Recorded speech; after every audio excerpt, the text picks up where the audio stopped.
लोकशाहीचा बुलंद आवाज, रिपब्लिकन वार्ता, महाराष्ट्र। जिल्हा परिषद प्राथमिक शाळा तांदुळवाडी सोनवाडी येथे संविधान दिन उत्साहात साजरा। विद्यार्थ्यांना वह्या व पेनांचे वाटप। बातमी पैठण येथून। जिल्हा परिषद प्राथमिक शाळा तांदुळवाडी सोनवाडी खुर्द येथे संविधान दिन उत्साहात साजरा करण्यात आला। दिनांक 26 नोव्हेंबर रोजी सकाळी 10 वाजता झालेल्या या कार्यक्रमास माजी जिल्हा परिषद सदस्य ज्ञानेश्वर कापसे पाटील यांची प्रमुख उपस्थिती होती। कार्यक्रमाची सुरुवात मुख्याध्यापक बोराडे सर यांच्या प्रास्ताविकाने झाली। त्यानंतर डॉक्टर बाबासाहेब आंबेडकर यांच्या प्रतिमेचे पूजन व पुष्पहार अर्पण करून संविधान उद्देशिका वाचन आणि संविधान शपथ घेण्यात आली। यानंतर विद्यार्थ्यांना मोफत शैक्षणिक साहित्याचे वाटप करण्यात आले। ज्ञानेश्वर कापसे पाटील यांच्या वतीने वह्यांचे तर श्री शरद काळे पाटील यांच्या वतीने पेनांचे वितरण करण्यात आले। कार्यक्रमात शालेय व्यवस्थापन समितीच्या अध्यक्षा व ग्रुप ग्रामपंचायत तांदुळवाडीचे सरपंच श्याम पराड, माजी सरपंच शरद आंबेकर, ग्रामपंचायत सदस्य बाबासाहेब काळे, संतोष काळे, वैजनाथ काळे, गोरख काळे, दिगंबर पराड, नंदू पराड, आसाराम ससाणे, राहुलजी गिरे, आप्पासाहेब आव्हाड, फिरोज शेख, अरुण काळे, हारून शेख, प्रवीण ससाणे, आरिफ भाई, रामजी आंबेकर, राजू शेख यांच्यासह अनेक प्रतिष्ठित नागरिक उपस्थित होते। खरड सर यांनी शाळेच्या प्रगतीविषयी माहिती सादर केली। माजी जिल्हा परिषद सदस्य ज्ञानेश्वर कापसे पाटील यांनी शाळेच्या प्रगतीबद्दल समाधान व्यक्त केले व पुढील काळातही सहकार्य करण्याचे आश्वासन दिले। कार्यक्रमानंतर त्यांनी गावातील नागरिकांशी संवाद साधत त्यांच्या समस्या जाणून घेतल्या। आपल्या कार्यकाळात त्यांनी ग्रुप ग्रामपंचायत तांदुळवाडीत शाळेचे कंपाऊंड, नवीन स्मशानभूमीसाठी सिमेंट रस्ता, तसेच सोनवाडी तांदुळवाडी परिसरात सिमेंट रस्ते आणि राम मंदिरासाठी निधी उपलब्ध करून देत गावाच्या विकासात मोलाचे योगदान दिले।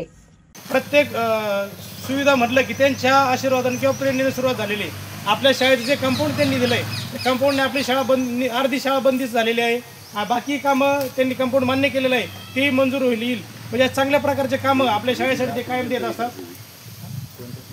जाळीचं त्यांनी दिलं पूर्ण, म्हणजे 10 जवळ 20 लाखाचं कंपाऊंड त्यांनी आपल्या शाळेसाठी दिलं होतं। ते आता एक नवीन बातमी अशी आहे की गावासाठी एक वेस तयार करणार आहेत आणि ती वेशीसाठी तुम्हाला ते लागेल ते मदत करण्याची त्यांनी ग्वाही दिलेली आहे। त्यातले काही ॲडव्हान्स स्वरूपामध्ये 50,000 रुपये रोख स्वरूपामध्ये त्यांनी ठिकाणी मिळाले आहेत असं वाटतं मला, दिलेले आहेत। कबूल केले ते मिळतील, ते कबूल केले म्हणजे शब्द हे प्रमाण आहे त्यांचं, ते मिळणारच आहेत। म्हणजे चांगलं काम त्या ठिकाणी करत असतात आणि आपण सर्वांच्या गावकऱ्यांच्या वतीनं एक छोटेखानी त्यांचा एक सत्कार करूया।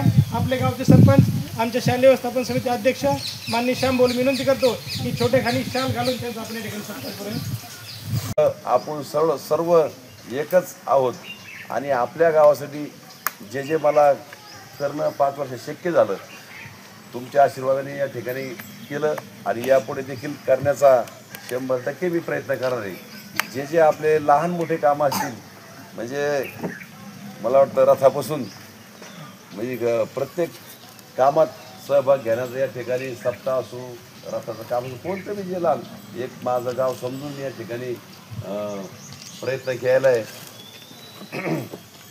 असंच यापुढे आता जवळजवळ निवडणूक संपून 4 वर्ष होत आले, परंतु मी सगळ्यांच्या सुखादुःखात, संपर्कात, लहान मोठ्या कार्यक्रमात आपण ज्यावेळेस मला बोलवलं त्यावेळेस हजर राहण्याचा या ठिकाणी मनापासून प्रयत्न केला आहे आणि यापुढे देखील असाच मी प्रयत्न चालू ठेवीन। सर्वांचा मला या ठिकाणी सदिच्छा आशीर्वाद कायम असू द्या आणि बालगोपाळाचा सुद्धा या ठिकाणी मला बालगोपाळाचा एक आशीर्वाद मनापासून असतो, कारण बाल आणि त्यांना गोपाल म्हणतात, कारण त्यांच्यात काही तुझा भाव वगैरे काही नसतो। त्यामुळे त्यांचं मन हे लहान लेकराचं मन हे सरळ असतं आणि मोठ्याचं बी सरळ आहे, असं नाही का लहानचं सरळ मोठ्याचं सरळ नाही, मोठ्याचं पण सरळ असतं, पण आपल्यात थोडं फार इकडे तिकडे होऊ शकतं। पण बालगोपाळामध्ये नक्कीच त्यांचा आशीर्वाद भरभरून आपल्याला या ठिकाणी लागावा या उदात्त हेतूने या ठिकाणी सर्कलमध्ये काम करण्याचा या ठिकाणी प्रयत्न आहे। या ठिकाणी मला जास्त न बोलता या ठिकाणी सर्वांनी बोलवलं, मला या ठिकाणी 2 शब्द बोलण्यास संधी दिली, सत्कार केला, त्याबद्दल मी सर्वांचा आभार मानून गाव खूप आता प्रसन्न वाटायला लागले। गावात बंगले व्हायला लागले, असेच सर्वांचे बंगले या ठिकाणी हो हीच मी नाथचरणी प्रार्थना करतो आणि गावाला आणखी भरभराटीचं वातावरण तयार हो आणि भरभराट हो हीच देवाच्या चरणी, ईश्वरी चरणी प्रार्थना करतो। आणि मला पुन्हा एकदा आपण बोलवलं, या ठिकाणी सत्कार केला, त्याबद्दल मी सर्वांचे आभार मानून पुन्हा एकदा डॉक्टर बाबासाहेब आंबेडकर साहेबांच्या संविधान दिनानिमित्त सगळ्यांना शुभेच्छा देतो आणि माझे 2 शब्द संपवतो. जय हिंद, जय Maharashtra.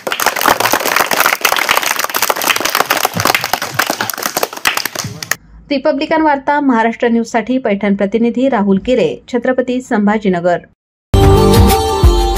Subscribe now and press the bell icon. Never miss an update.